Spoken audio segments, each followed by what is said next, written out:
করণীয় 7টি বর্জনীয়। 1 নাম্বার, বিলম্বে ইফতার করবেন না কখনো। 1 নাম্বার, দেরি করে ইফতার করা নিষিদ্ধ। ইহুদিরা দেরি করে ইফতার করে। 2 নাম্বার, রমাদানের পবিত্রতা বজায় রাখবো। কোন তর্ক বিতর্ক অশ্লীলতায় আমরা জড়াবো না, ঝগড়া করবো না, সরাসরিও না, ফেসবুকেও না।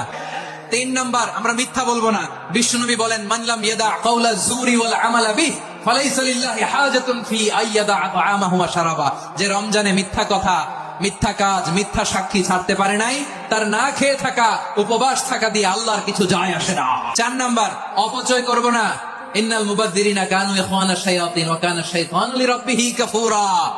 অপচয়কারী শয়তানের ভাই না, অপচয় করব না। 5 নম্বরে, রিয়া, লোক দেখানো ইবাদত আমরা করব না।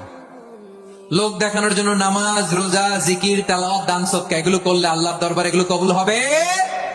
6 নাম্বার, অনেক গুরুত্বপূর্ণ, ব্যবসায়ী ভাইয়েরা, ব্যবসা করেন কারা কারা? হাত তুলে দেখান তো আমারে।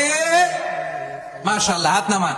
ব্যবসায়ী ভাইয়েরা, অনেক অসাধু ব্যবসায়ী আছে, রমজান আসলে নিত্য প্রয়োজনীয় পণ্যের মূল্য বৃদ্ধি করে দেয়।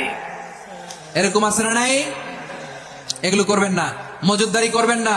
পণ্যের কৃত্রিম সংকট বাজারে করবেন না। আপনি লাখ টাকা কামায়া ভাবছেন যে রোজাদারদের কষ্ট দিয়ে ধনী হবেন, এমন রোগ আল্লাহ আপনারে দিবে, কোটি টাকা দিয়েও আপনি হাসপাতালের বিল পরিশোধ করার ক্ষমতা আপনার হবে না। 7 নম্বরে, সর্বশেষ কথা, অধীনস্থ যারা আছে তাদের কাজের চাপ আপনারা কমিয়ে দিবেন। কাজের লোক, ফ্যাক্টরির ওয়ার্কার, স্টাফ, তাদের প্রতি যদি রহম করেন, আপনার উপর রহম করবে কে?